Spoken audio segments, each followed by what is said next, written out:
শিক্ষার্থী বন্ধুরা, কেমন আছো তোমরা?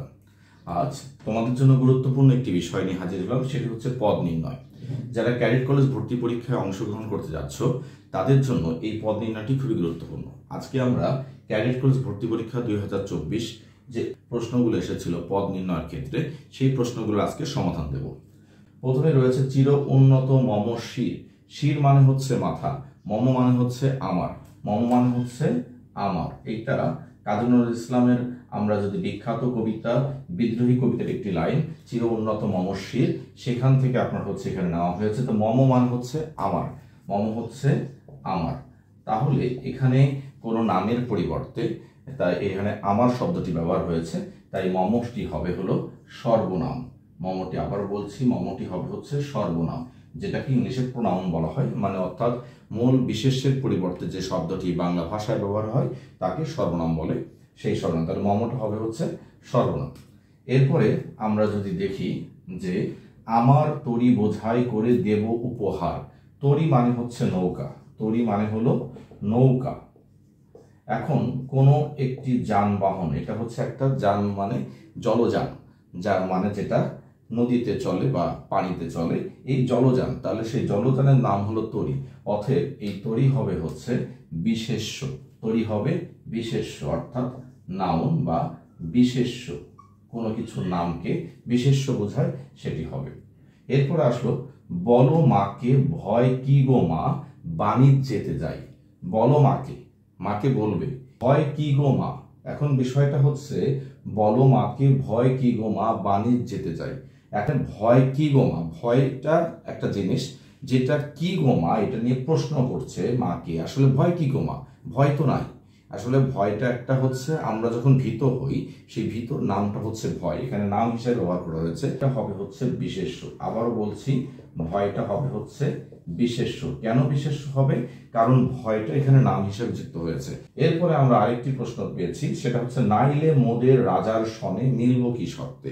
সনে শব্দটার অর্থ হচ্ছে, সনে শব্দটার অর্থ হচ্ছে সাথে। তো সেটা অনুসর্গ, এটা হবে হচ্ছে অনুসর্গ।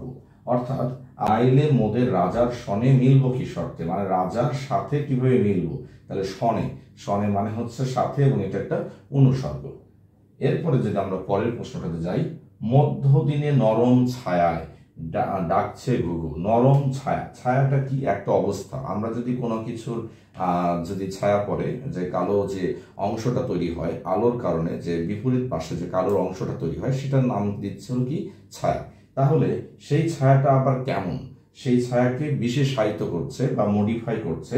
সেই ছায়াকে মডিফাই করার কারণে এই নরমটা হয়ে যাবে হচ্ছে বিশেষণ। এই নরমটা হবে হচ্ছে কি?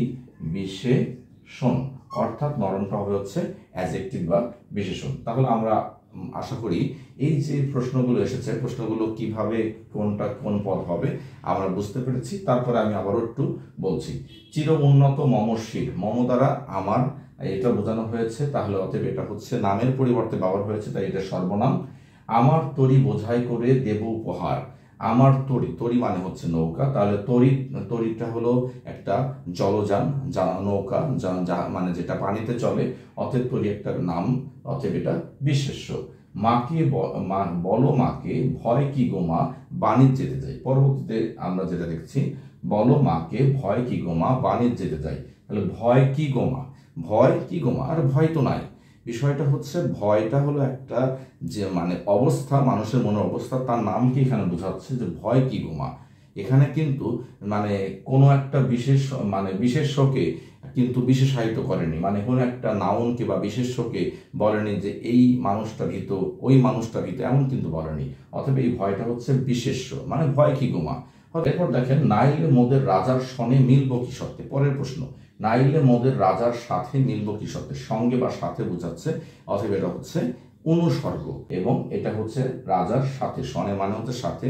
এই রাজা শব্দটিকে বাক্যের অন্যটি শব্দের সাথে সম্পর্কিত স্থাপন করছে। এরপর যদি আমরা দেখি পরবর্তী প্রশ্ন, মধ্যদিনে নরম ছায়ায়। নরম ছায়াটা কোন পদ? এটা পরীক্ষা চেয়েছে। নরম ছায়া, ছায়াটা হচ্ছে আমরা জানি একটা নাম, সেই ছায়াটা আবার কেমন নরম? তাহলে কোন একটা বিশেষ্যকে যে পদটা বিশেষায়িত করে সেটার নাম হচ্ছে বিশেষণ, তার নরমটা হবে বিশেষণ। আশা করি তোমরা বুঝতে পেরেছো। ধন্যবাদ সকলকে।